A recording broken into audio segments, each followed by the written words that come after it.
Hi there BookTube, it's Eleanor here, and this is going to be the start of a vlog that I'm going to do for the Buzzwordathon. So if you haven't seen my sort of MBR, my might be read for the Buzzwordathon, then you can check it out, I'll link it up here. But the Buzzwordathon's taking place again, and the buzzwords this time are who, what, where, when, why and how.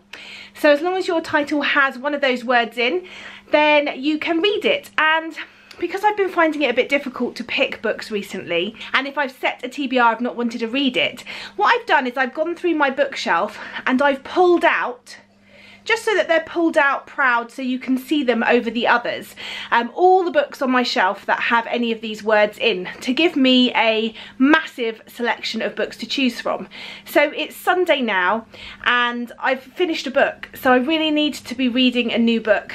I might not get to it tonight. I shouldn't really start it till tomorrow, but I'm sure that Kayla won't mind too much, or Chelsea, who are the two organisers this time.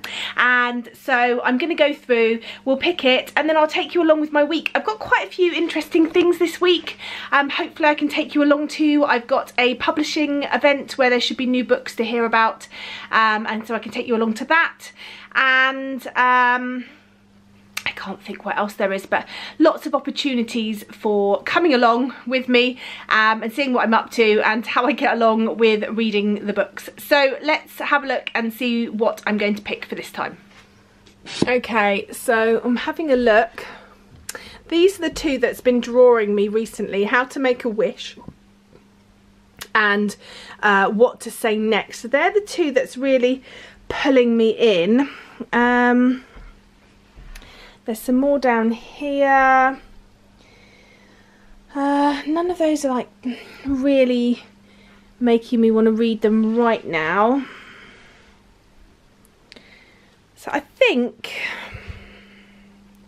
I'm going to go for this one. How to Make a Wish by Ashley Herring Blake. I think this is the one I'm going to start with, and this sounds like it's going to be a sort of coming of age story. It's about a young girl and her mother. Her mother flits from boyfriend to boyfriend, dragging her daughter along with her. Her daughter then makes a friendship with another girl. Possibly this is sort of looking at her sexuality in a relationship, I'm not sure, but ultimately it suggests that she has to come to a decision between this girl and the life she wants and her mother. So yeah, I think this is going to be an interesting contemporary, so I'm going to start with this one. So I will catch up with you in a bit and let you know what it's like so far and how I'm getting on.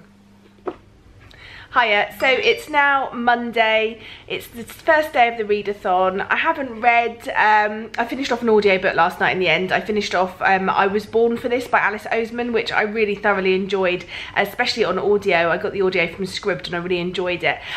So now I'm ready to start the readathon. And unfortunately Matilda is off school today because she's got a terrible cough cold virus, and because of her reflux it meant last night we spent the whole night with sickness, because when she coughs it just comes up. And we had maybe an hour's sleep last night, so I'm very tired and I've got a terrible headache, and I've had to take the day off work because there's no grandparents around to help. So yes, we're off and just relaxing all day and letting Matilda heal. So I'm going to try and read a little bit today. I'm definitely going to pick up the book that I said, which is How to Make a Wish by Ashley Herring Blake, and I will let you know how I get on a little bit later. Okay, so I've reached about the 80-page mark in this, and I can instantly know that I think this is going to be either a 4 or 5 star read for me. I'm really enjoying it so far. We're following our main character Grace, and at the start of the book she's just returned from a 2-week trip to Boston. We're not really sure why at the very beginning, and her mum and her are obviously in the car together, and her mum tells her that they have yet again moved since she's been away. Her mum has a new boyfriend, which appears to be a bit of a repeating pattern. You know, her mum's a little bit of a drunk, and also flits from one man to another, moving and uprooting them around their town quite regularly. A fact which has got Grace, I think, a bit of a reputation at school for obviously being her mother's daughter. and people don't tend to want to be too associated with her. So anyway, they've moved into this lighthouse with Pete, the newest sort of squeeze, and it turns out that his son, who lives with them, is her ex-boyfriend, who had sent round sex of her and caused their relationship to break up, and she hates him, so she's now having to live with him. And then there is also another storyline happening with her best friend Luca, whose mum owns a local sort of diner restaurant, and they have taken in a young girl, Eva, whose mother was best friends with Luca, who is Grace's friend's mum, and she has died, and so they have taken in Eva, her daughter, and I believe this is going to be the girl who forms a relationship with Grace. So far they've met a couple of times, and they've just sort of not used each other, but they've both found sort of a release and a solace in each other's company, just sitting and chatting and making each other laugh. So we will see, but so far I think this is going to be a really good one. And I didn't realise until I looked at the back earlier that this is the same author who wrote Girl Made of Stars, which is a book I read towards the end of last year, I think it was, or maybe the beginning of this year, which I really enjoyed as well. So yes, fingers crossed this becomes a 4 or 5 star read, but I will check in when I have read a bit more. Okay, so it's day 1 of the readathon still. It's early afternoon, and as you know, I'm at home because of Matilda, but I have finished How to Make a Wish by Ashley Herring-Blake, and I really enjoyed this one. As I said before, I told you a little bit about the premise, and we're just following really these 2 girls and their exploration between you know, what it is to be a mother, what it is to stand up for yourself, how sometimes you have to take control of your own life, dealing with grief, your sexuality, falling in love for the first time, and just there's so much explored in here in such a tender and gentle way in some ways, and I really enjoyed that. And yeah, it was just a thoroughly enjoyable read. I'm gonna give it 4 stars. It didn't quite hit it over the mark for me to be a 5 stars, which I think was similar to Girl Made of Stars. I think that was also a 4-star read for me. Something about them just didn't quite get there with the 5 stars, but I would definitely recommend this one, and I'm really pleased that I started the readathon off with this one. So it was a really positive start. So now it's time for me to pick my next book. So let's have a little look through the shelves and see what's going to be next. I've got quite a few books pulled out, ready to go. I don't know what it is I fancy right now. Maybe a bit of a change of pace. Maybe I should go for a more adult romance, or a young sort of middle grade-y, maybe more of a darker topic. Oh, I just don't know. I'm thinking at the moment between this one, which is called When You Reach Me by Rebecca Stedman, which is really short and looks quite interesting.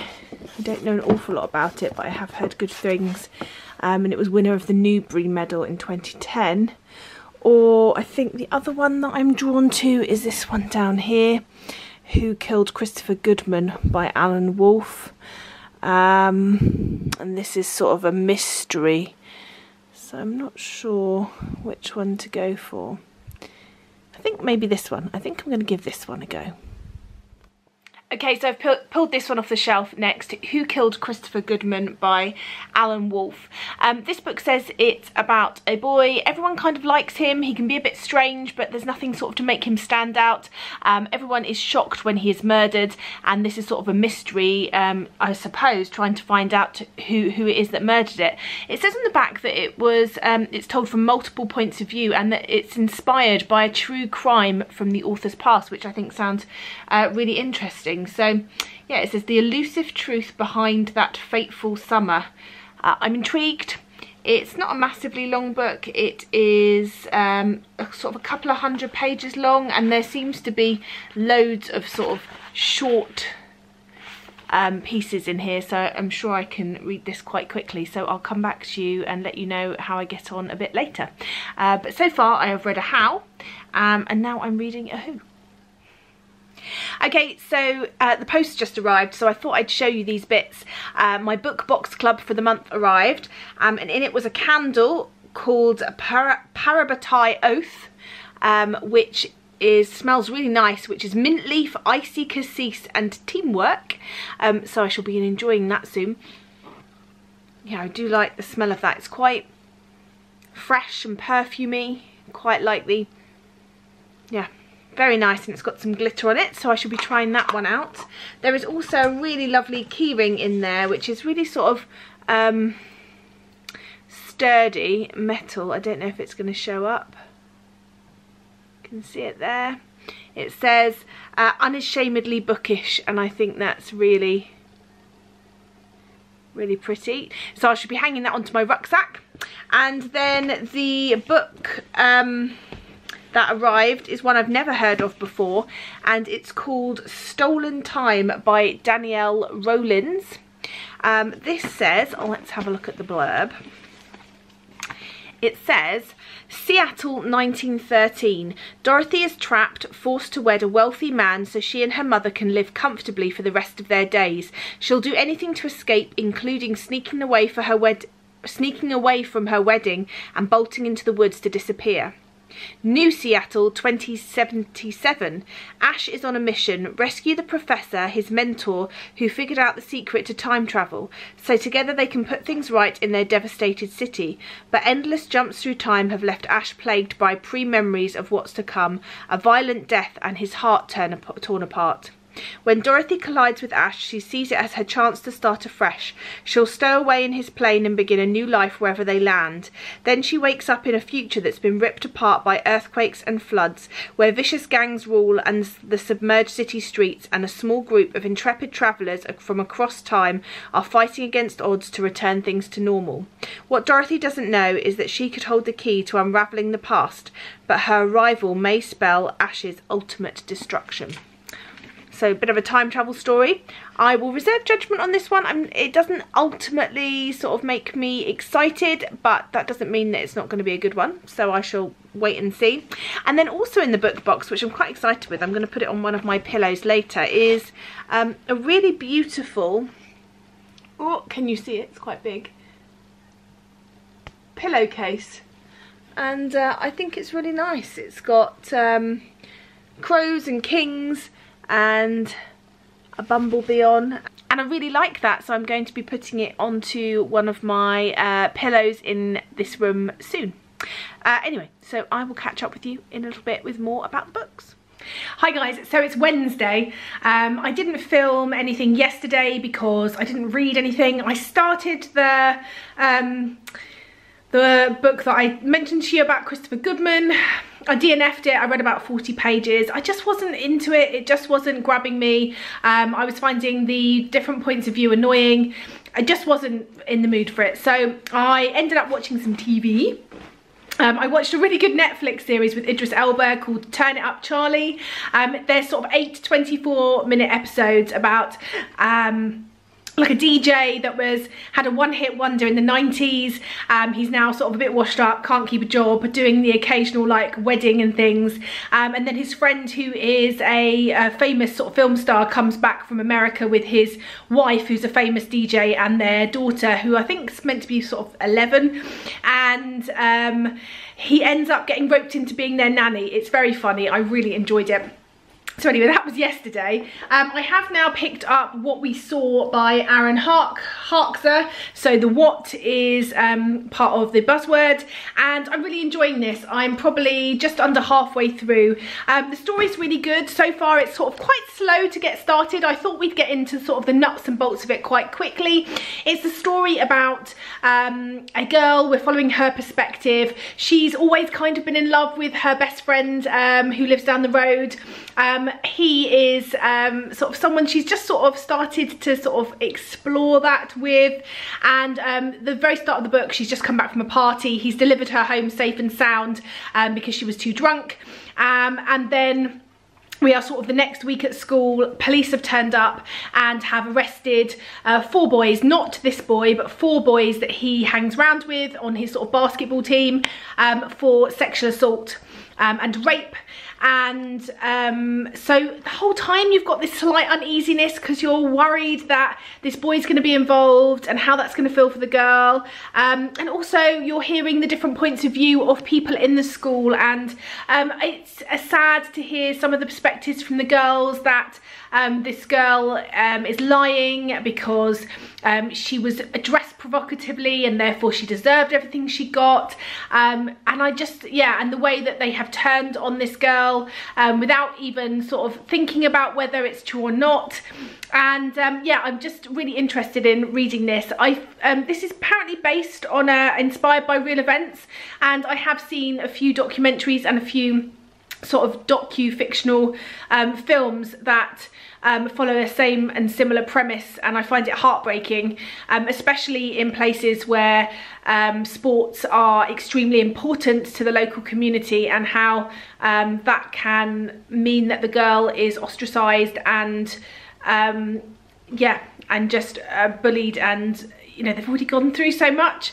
So I'm hoping this is going to be a good hard-hitting one as we carry on, so I will let you know how I get on. But for now, I am off to an event in London. I'm going to a publishing event, and so I'm going to take you along with me, and I'm going to film some when I'm there. There might be some authors talking, and there'll probably be lots of books, so come along with me and see what you think. Hey everybody, Joe Hill here, author of some of your favorite murdery fiction, including Horns, The Fireman, and Nosferatu. It's true, writing ghost stories has taken a toll on me.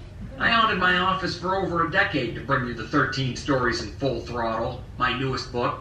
That's more than 10 years of time spent among the restless dead, trafficking with furred and fanged predators, and hanging out with soul-starved sociopaths. So yeah, maybe the effort cost me a little something. Some people would even say I'm but a pale shade of my former self, but I say it was worth it. Who wouldn't cheerfully trade the rotten casket of their flesh for the liberation of literary immortality? I wanted to take this moment to reach across the divide between life and the great beyond to thank everyone for the years of support, from my first book to my latest. It has been a hell of a ride, and a lot of that is because so many of you were so generous with your time and enthusiasm, tirelessly reading and spreading the word about the books you love. You get out there and beat the drum for the good stuff, and I thank you for it, whether you're talking up my work or someone else's. The new one is my first collection of short fiction since 2005's 20th Century Ghosts, and I think there's some good ones in there. I co-wrote 2 of them with one of the very best authors in the world, my dad, and we could not have had more fun. One of those tales, In the Tall Grass, will be out on Netflix right around the same time Full Throttle lands in stores. Another story, Fawn, was picked up by Netflix just a couple weeks ago and is likewise being developed as a film. I wrote one called By the Silver Waters of Lake Champlain about what happens after 2 little kids find the washed-up corpse of a 3-ton lake monster. Horror legend Tom Savini is now directing that one as an episode for Shudder's Creepshow, also scheduled for the fall. So what else is in there? A bunch of stuff. There's Late Returns, a brand new tale about a librarian who finds himself lending books to the dead. There's You Are Released, about the passengers of a 777 flying at 30,000 feet on the day World War III breaks out. My ego is happy to report that that one was recently selected for the year's best horror. If I wasn't already incorporeal, I'd probably die of happiness. Hey, I grew up to collections of weird mind-bending tales, stuff like Ray Bradbury's Golden Apples of the Sun, and The Books of Blood by Clive Barker. I would be so pleased if Full Throttle could give readers even a little of the same happiness, the same highly charged sense of wonder. I hope it keeps you up way past your bedtime to the early hours of the morning, when there's no one about but sleepless readers, black cats, and the wandering undead. Have fun, boys and ghouls. I'll catch you around. I was about 10 when I first read Sabriel. I can see from the nodding that some of you might have read a few Old Kingdom books, a few Keys to the Kingdom books. Garth has written everything you can possibly imagine, but he has never written an adult fantasy book before, which is what his new book, Angel Mages. So I'm going to let him talk to you about it now.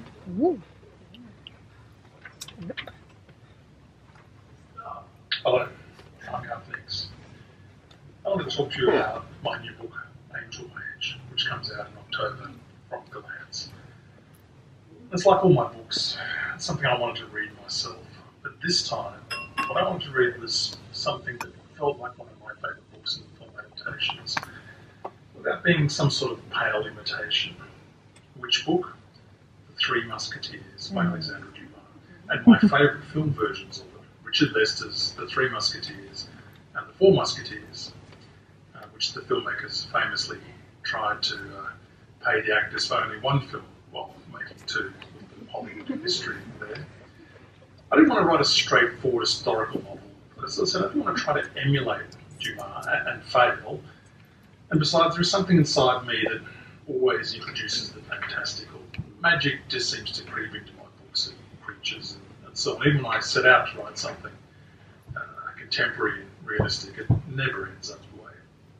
So to that basic Dumas inspiration of musketeers and intrigue and four young friends who band together, I added angels and angelic magic, with icons used to summon angels and icon making, and a whole new arrangement of magic with its powers and pitfalls. I want my world to have gender equality, because that's how it should be. And so from the beginning, there were women musketeers and cardinals and everything else. This is like my other fantasy books. And because I love the costumes and weapons and architecture of the 17th century, I had to have hooded cloaks, red-heeled boots, silver-chased pistols, all the other paraphernalia of those cloak and sword adventures. And of course, a fortress and a palace and a gravel pit with sorcerers, statues and sword fights and hailstones and dances and fabulous treasure and iron chests. But as always, talking about a book is nothing compared to just reading it. So I hope you'll snatch up your hat, swirl on your cloak, take up your sword and essay forth into the night on the adventure I've set before you. And then, because this is how books get their best chance of a full life, I hope you will encourage others to go adventuring with Angel Mage out in October from the Lance. And #1 best-selling author for her YA series, which is set in the Grishaverse, which is coming to Netflix very soon. And I'll let Lee talk about the book, but I'll just say that this is in the vein of Deborah Harkness, Lev Grossman, Susanna Clarke, and Neil Gaiman. It's about an extraordinary world that is just one step removed from our own. It's gone.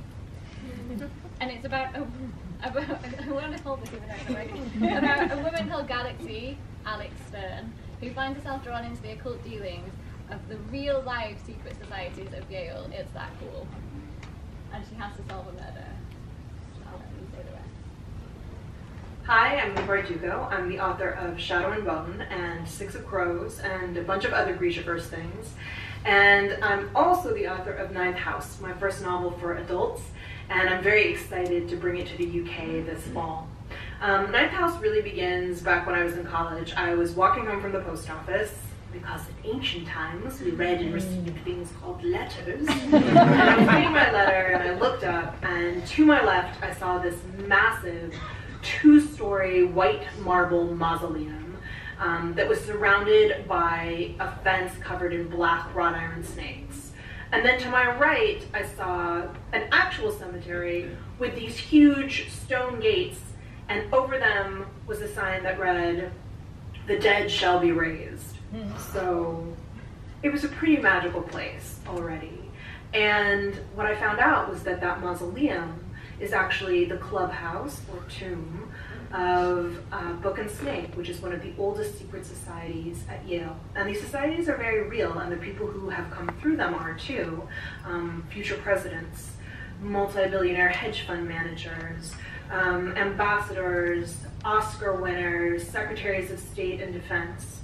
And I thought, well, what if these people aren't so successful just because they're part of an old boys network? What if these societies are actually the repositories of ancient occult magic? And that's where Ninth House begins. It's also the story of a girl named Alex Stern who definitely does not belong at Yale. She has made a mess of her life. She's made some really bad choices and honestly been dealt a pretty bad hand.